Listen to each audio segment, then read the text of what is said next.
Hi, in this video I'm going to show you how you can adjust the balance, so left audio and right audio, on your Samsung TV. This is a 7 series.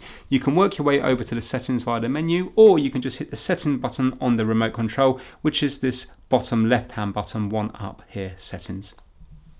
And we're going to go down to sound. We're going to be using the arrow keys and the middle button to enter. And we're going to go over to expert settings. And we're just going to press enter on balance.